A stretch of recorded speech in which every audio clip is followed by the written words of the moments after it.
Қолыңызда кереметтей бір телефон, ноутбук болмаса, және де веб-дизайнерлік біліміңіз болмаса, сурет сала алмаймын десеңіз де, мысалға иллюстрацияны білмесеңіз де, қарапайым тәсілмен сіздер тойға шақыру билетін жасай аласыздар. Ол үшін Pinterest приложениесіне кіріп, осылай поиски свадебные фоторамки деп жазсаңыздар, астындағы лупада тұрғанға көптеген осындай дайын шаблондар шығады. Ішіндегі ұнаған біреуін үстін басасыздар, картинка ашылады, и жоғары жағындағы үш точканы басып, скачать изображение деген кнопканы басасыздар.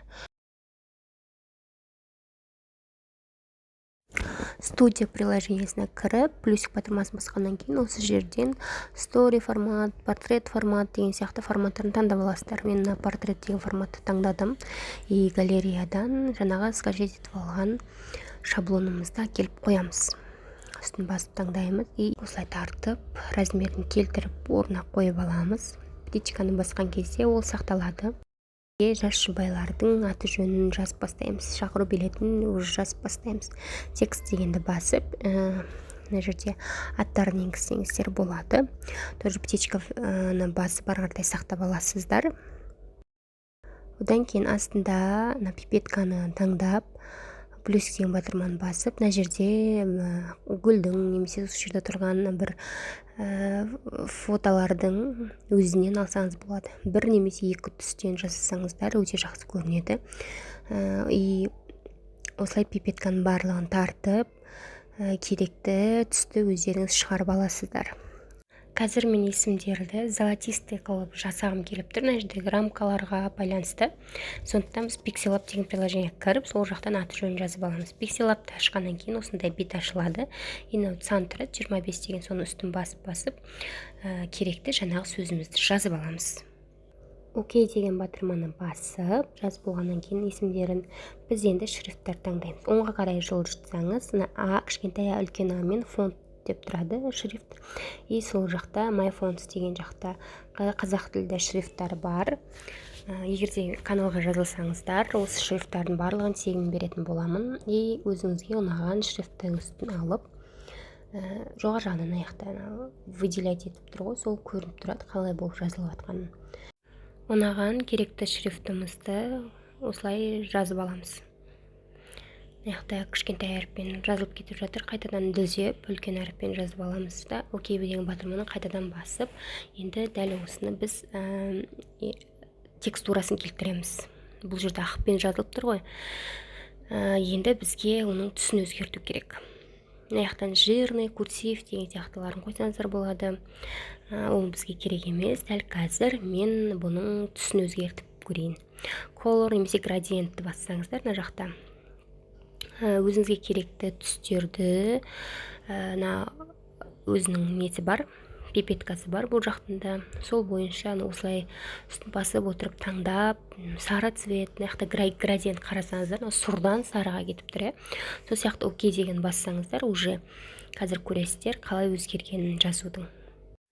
Егер де осы белгіленген түстерден таңдап градиент құрсаңыздар, дәл осындай болып шығады. Бұны тоже оңнан солға қаратай градиент, ортасынан жан жақына кететін градиент деген сияқты сол настройкасынан қарап іздеп алсаңыздар болады. Немесе мына жерден дайын түстерді таңдап алсаңыздар да болады. Тоже аяқтардан жоғары жағында тұр ғой картинкалар, 6 картинка, сол сияқты соны үстін бассаңыздар, мысалы, солдан оңға қарай градиент, оңнан солға қарай, төбеден астыға қарай деген сияқты бүкіл градиенттердің кету бағыты бар. Плюсик птичканы қойсаңыздар, уже бұл сақталады. Бірақ мен қазір бұл түстерден емес, картинкадан алудың жолын көрсетемін. Золотистый картинканы алу үшін тағы да Pinterestке кіріп, осылай поисковикке золото деп жазып, тоже осы жақтан бір золотистый фонды мен скачать изображение деп көшіріп аламын галерея. Қайтадан Pixel Lab'ты ашып, оңға қаратай жылжытқанда текстур деп тұрады. И картинка сияқты тұрған үстін басып, жаңағы скачанный файлды осылай әкеліп қоямын. Астындағы ползуноктарды ары бері жылжытып, өзімізге керекті оппозицияны аламыз да, птичканы қоямыз. Сақталды. Ена жақта солдан оң жақтағы екінші тұрған слойдың үстін басып, транспарент десеңіз, осылай прозрачный фонда болады. Save image деп галереяға сақтап аласыздар.